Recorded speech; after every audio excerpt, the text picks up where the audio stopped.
Rabbil alamin bihi nasta'in ala umuri dunya waddin wassalatu wassalamu ala asrafil anbiya'i wal mursalin amma ba'd. Puji dan syukur kita panjatkan kehadirat Ilahi Rabbi yang telah memberikan rahmat dan hidayahnya kepada kita.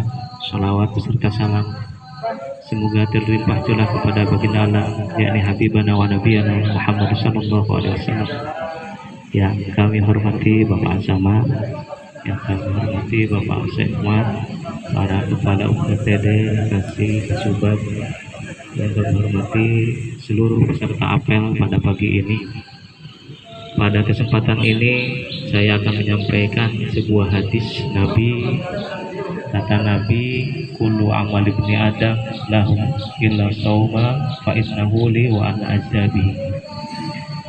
Seluruh amal kita itu lahu, kembali kepada kita, baik amal baik ataupun amal tidak baik, itu efeknya akan kembali kepada kita. Itu yang harus kita tanamkan dalam diri kita. Ketika kita berbuat baik, sebetulnya kita bukan berbuat baik untuk orang lain, tapi hakikatnya kita sedang berbuat baik pada diri kita sendiri. Begitu pula ketika kita berbuat tidak baik, itu adalah tanaman yang kita tanam, kejelekan yang kita tanam untuk diri kita sendiri juga. Seperti halnya kita berbicara tutur kata yang baik, sopan, maka itu akan kembali juga kepada kita. Ada istilah, Anda sopan, kami pun segan. Itu artinya ketika kita menanam kebaikan untuk diri kita. Begitu juga ketika kita menanam kejelekan, itu untuk diri kita. Dalam berdoa kita suka berdoa, Rabbana zalamna anfusana wa illam taghfir lana wa tarhamna lanakunanna minal khasirin. Ya Allah, kami sudah berbuat dolim pada diri kami. Artinya ketika kita berbuat dosa itu, kita sedang menyakiti diri kita, sedang merusak diri kita. Karena sejatinya setiap amal soleh itu akan kembali kepada kita. Amal soleh dan amal tidak soleh juga akan kembali pada kita. Ketika kita meyakini hal itu, maka kita tidak akan, kalau orang berakal itu tidak akan menyakiti diri sendiri. Artinya kita tidak akan berbuat tidak baik. Karena ketika kita berbuat tidak baik, artinya kita sedang menyakiti diri kita sendiri. Lalu dalam hadis tersebut, illa sauma, kecuali puasa. Karena puasa itu li, kata Allah, puasa itu untuk aku, wa ana azabihi, dan aku yang akan memberi pahala baginya. Jadi puasa itu adalah sebuah ibadah yang syariah, ibadah yang tidak terlihat, sebuah ibadah yang tidak bisa kita dokumentasikan. Kalau kita sholat bisa kita dokumentasikan, kita foto. Kita sedang mengaji, kita sedang haji, bisa kita dokumentasikan. Kalau puasa, apanya yang harus kita dokumentasikan? Apakah dengan bibir kita kering dan pecah-pecah itu menandakan kita puasa? Tidak bisa.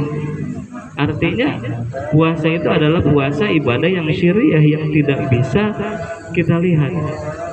Makanya kata Allah, wa anna azabihi, puasa itu kami yang akan memberi pahala langsung kepada orang yang berpuasa.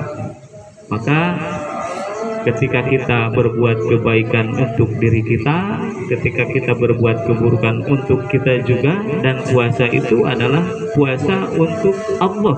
Artinya bukan tidak kembali kepada kita, tapi langsung Allah yang menilainya kepada kita. Karena tiap individu itu akan beda pahalanya sesuai dengan kadar tingkatan puasanya itu sendiri. Dan kebaikan itu tidak ada lagi balasannya kecuali kebaikan. Dalam surah Ar-Rahman dikatakan, hal jazaa'ul ihsani illal ihsanu. Tidak ada kebaikan, tidak ada pahala kebaikan kecuali dengan kebaikan. Jadi berlomba-lombalah kita pada saat ini di bulan yang suci, di akhir-akhir, padahal akhir-akhir Ramadan itu adalah akhir-akhir untuk kita mendapatkan pahala yang lebih banyak. karena semakin Ramadan semakin akhir itu semakin banyak pahala yang akan kita dapatkan. Saya ingat pada guru saya ketika di pondok bahwa kebaikan itu untuk diri kita.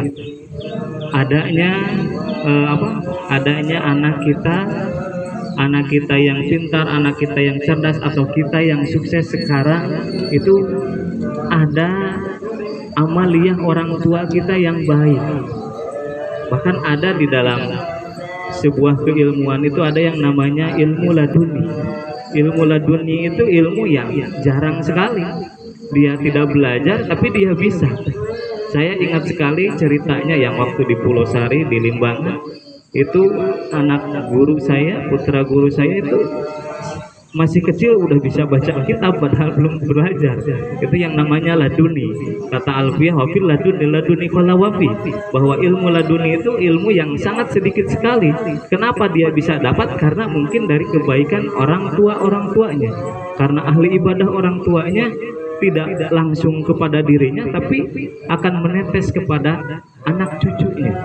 Jadi jangan merasa rugi kita berbuat baik, karena ketika kita berbuat baik itu kebaikan untuk diri kita dan untuk keturunan kita. Mudah-mudahan pada pagi ini semangat kebaikan akan selalu ada dalam diri kita. Sekian dan terima kasih. Wassalamualaikum warahmatullahi wabarakatuh.